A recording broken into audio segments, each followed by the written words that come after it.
Jasmine Crockett didn't walk into that studio to play safe politics. Her reputation in Congress had always leaned toward brutal honesty and razor-sharp legal insight. But what happened during that broadcast stunned even her supporters. The segment was framed like any other talking heads. Split screens, the usual partisan back and forth. But as she sat across from Karoline Leavitt, something in her demeanor suggested this wasn't going to follow the script, and it didn't. Asterisk, as the discussion about Donald Trump's legal troubles began.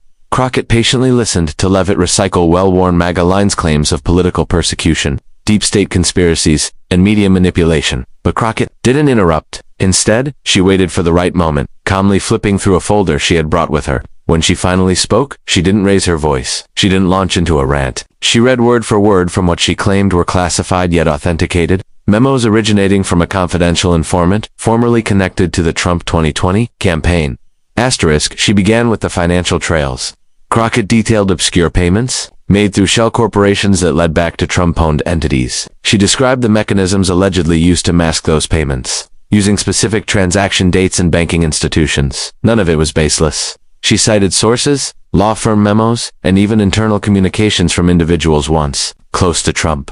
One memo, she claimed, detailed a payment to an offshore consultancy firm that had previously been flagged for laundering foreign political donations. Asterisk. Then came the more unsettling part. Crockett disclosed a pre-election strategy memo allegedly drafted by members of Trump's inner legal circle. According to her, this memo outlined a set of actions that could be taken to sow distrust in the 2024 election results before the first vote was cast. The document didn't just suggest legal challenges, it listed coordinated efforts across media, state legislatures, and digital misinformation channels. The implications were clear. A preemptive plan to delegitimize democratic outcomes. Asterisk. The studio fell silent.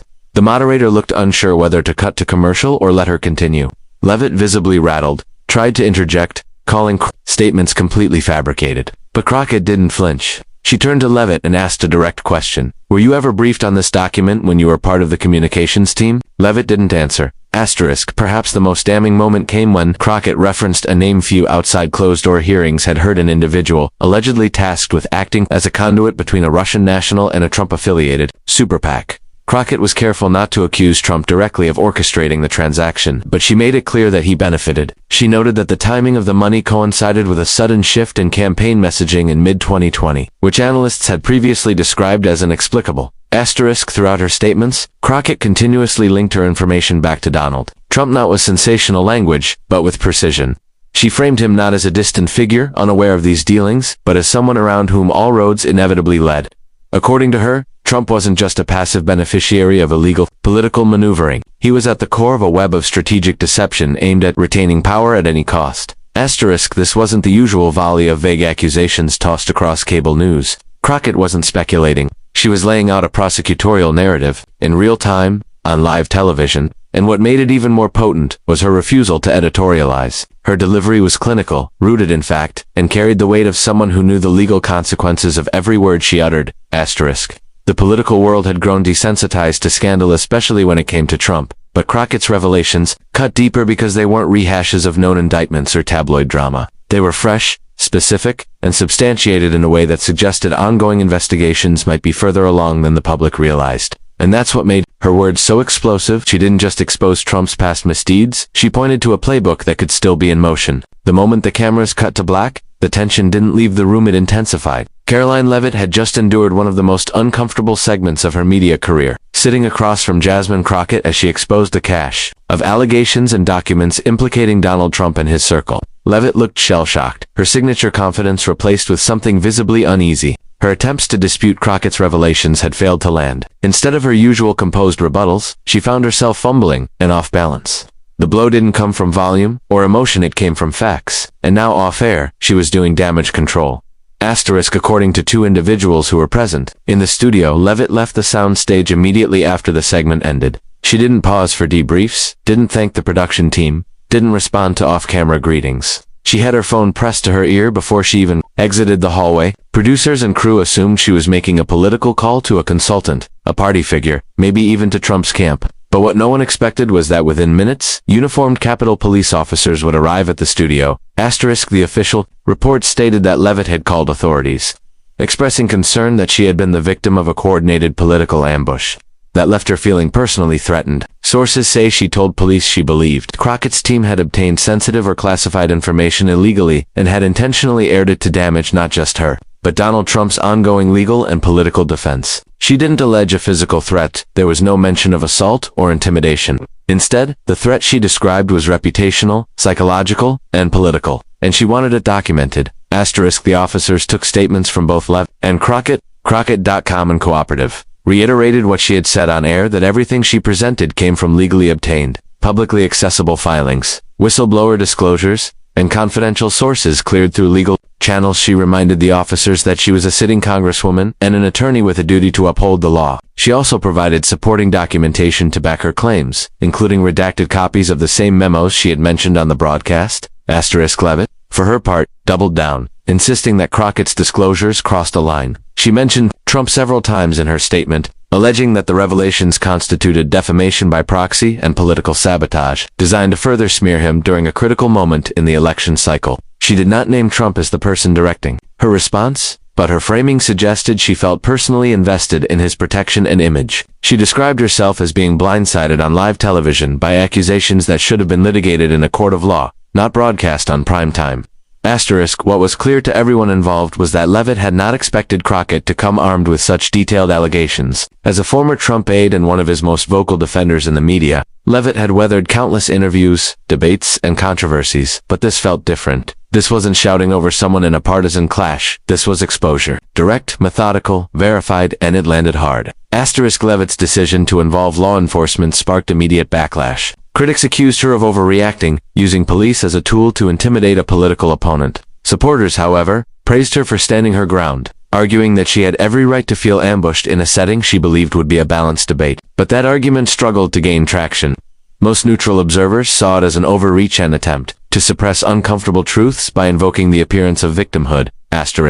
What made this even more significant was that Donald Trump himself reportedly contacted Leavitt after the incident. According to a leaked text shared by a member of her communications team, Trump told her she did the right thing and that the radical left is trying to trap us on live air. He encouraged her to push back hard. Whether this message was meant as moral support or in order to escalate remains unclear. But it showed how closely the former president was monitoring his image on how much faith he still placed in loyalists like Leavitt to protect it. The irony, however, was that the police presence only amplified the story. What might have been a headline for a single news cycle was now a national flashpoint. By calling in the cops, Leavitt had effectively confirmed that the content Crockett shared hit too close to home. When the Capitol Police entered the building, it wasn't with urgency or alarm. There was no chaos, no immediate sense of crisis. But their presence changed the atmosphere instantly. Staff, producers, and even camera operators paused mid-watching as the officers made their way to the studio floor. Everyone had heard the rumors Karoline Leavitt had called the police following her on-air confrontation with Jasmine Crockett. Now the rumors were reality, and the questions were only growing louder. Leavitt's rationale for the call, as it would later be confirmed, wasn't physical danger but political threat. She told officers she had been ambushed on live television with false, sensitive, and potentially illegal disclosures, and claimed she felt unsafe and targeted. Her language was careful but calculated. She didn't accuse Crockett of threatening her directly.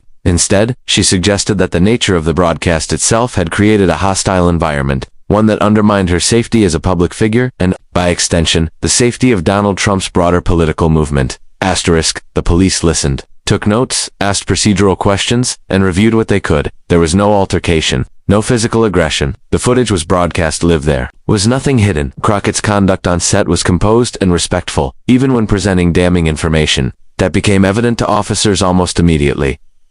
Jasmine Crockett was more than willing to cooperate. She calmly explained that every piece of information she disclosed had been vetted by legal counsel. She pointed out that much of it came from either whistleblower reports filed through appropriate congressional channels or from documents related to Trump's legal entanglements that were already in the public record, albeit buried in hundreds of pages that few had bothered to read. She clarified that no classified material was revealed, and that as a sitting member of Congress, she was fully within her rights to speak on matters of public concern. What struck the officers wasn't the content of what Crockett said, was the political response it triggered.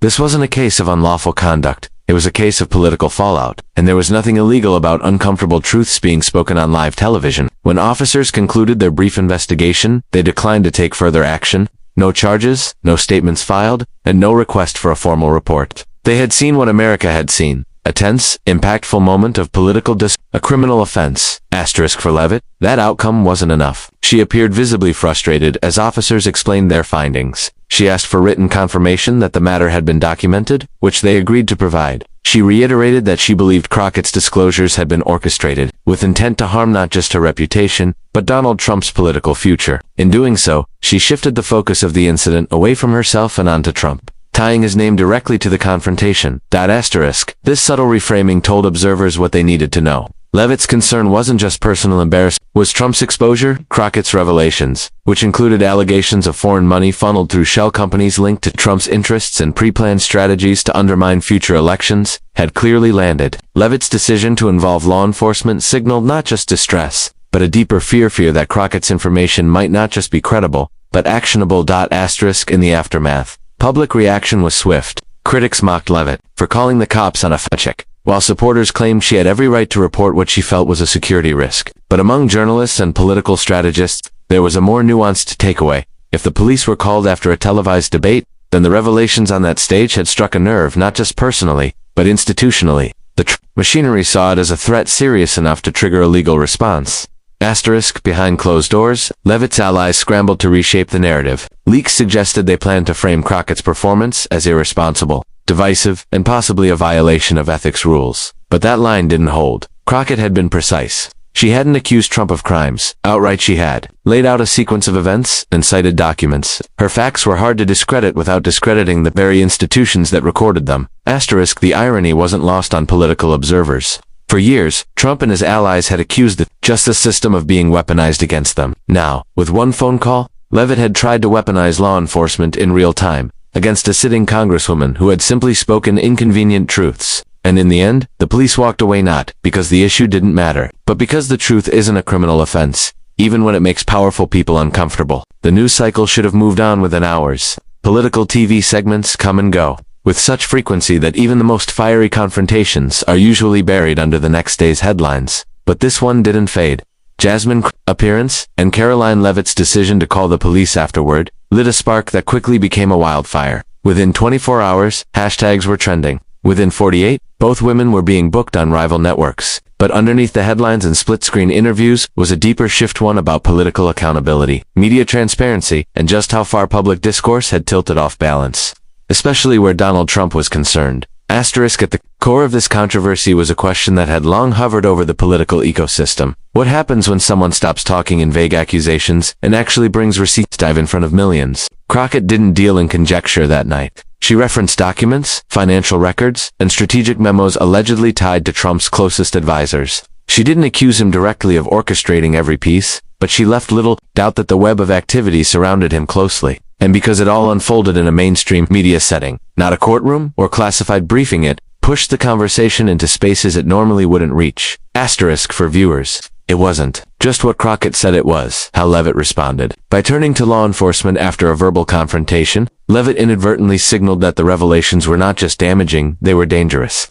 Her framing of the situation as a political ambush with reputational implications placed the spotlight squarely on the magnitude of what had been said. And when the Capitol Police chose not to act after, concluding no laws were broken, it sent an even louder message. The real story wasn't about a legal incident, but about who was trying to silence whom. Donald Trump's name hung heavily over every development.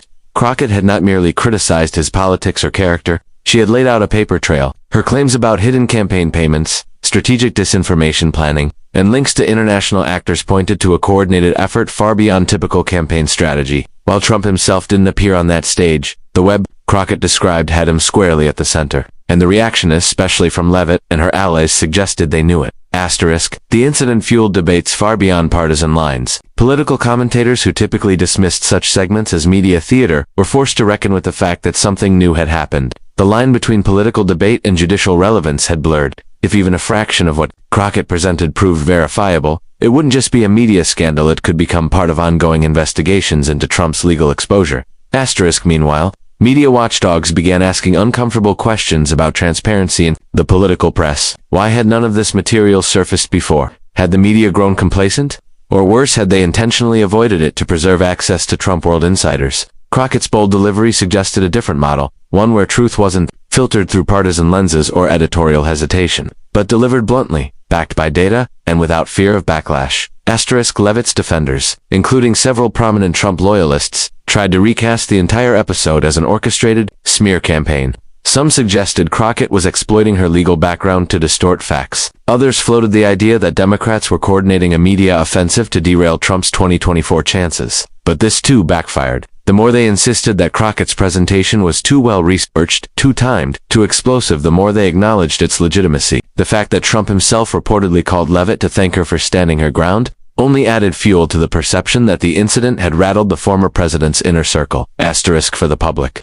The takeaway was stark. If revealing credible information about a former president's campaign operations on television now warrants a police response, then the space for honest political discourse is shrinking. And more importantly, it raised an even broader concern. What happens when someone tells the truth, and the reaction isn't debate, but an attempt to discredit, silence, or intimidate? In this one brief television moment, the boundaries of what was acceptable in American political conversation were tested. And while Donald Trump didn't say a word on air, the intensity of the fallout, amplified by Leavitt's reaction and the attempts to manage the narrative afterward, made it clear that the truths Crockett spoke didn't just land, they pierced. And in doing so, they exposed more than just hidden memos or financial trails. They exposed the fragility of an entire political strategy built on avoiding accountability at all costs. The confrontation between Jasmine Crockett and Karoline Leavitt was more than a viral TV moment. It became a revealing snapshot of where American politics stands today. It was never just about two women on opposite sides of the aisle clashing over Donald Trump. It was about what happens when truth meets denial, when evidence is laid bare in front of an audience that's grown numb to scandal, and when power responds not with rebuttal, but with intimidation. Crockett didn't yell, posture, or spin. She presented what she claimed were facts backed by documents, dates, and names. And in doing so, she disrupted the standard rhythm of political theater. Leavitt's reaction, rather than neutralizing the impact, amplified it by calling the police. She escalated a verbal on-air exchange into something bigger and more symbolic, a moment where law enforcement was dragged into what should have remained a public and political reckoning. That act inadvertently validated the seriousness of what Crockett revealed. If the allegations were baseless, why involve the authorities? If they were just talking points, why scramble so quickly to shift the narrative? Donald Trump, though absent from the studio, loomed over every word. The information Crockett shared, if verified, could have wide-reaching consequences, not just for Trump himself, but for the infrastructure that has shielded him from accountability for years. Financial secrecy, misinformation strategies, and campaign operations conducted behind closed doors were suddenly being discussed out loud, in public, without euphemism. That shift from silence to exposure is what made this moment different. And it resonated far beyond political circles. For everyday viewers, it raised real questions about how power is protected and who gets punished for speaking uncomfortable truths. The image of police arriving at a studio because someone shared documents on a news panel sent a chill down the spine of open discourse. It reminded the public that transparency isn't always welcomed, and those who demand it often pay a price. Still, Crockett didn't back down. Her message was clear. Speaking facts, especially when they threaten those in power, must not be treated as a crime. Her calm defiance in the face of institutional pushback stood in stark contrast to the frantic attempts to contain her revelations. And while Leavitt's team may continue to spin the narrative, the truth once aired can't be stuffed back into silence. This moment was a fracture in the performance of political normalcy. It reminded the country that accountability, though messy and uncomfortable, is still possible when someone dares to push past the noise and speak with clarity. And while the cameras have moved on, the questions Crockett raised and the response they provoked will linger far longer than the headline.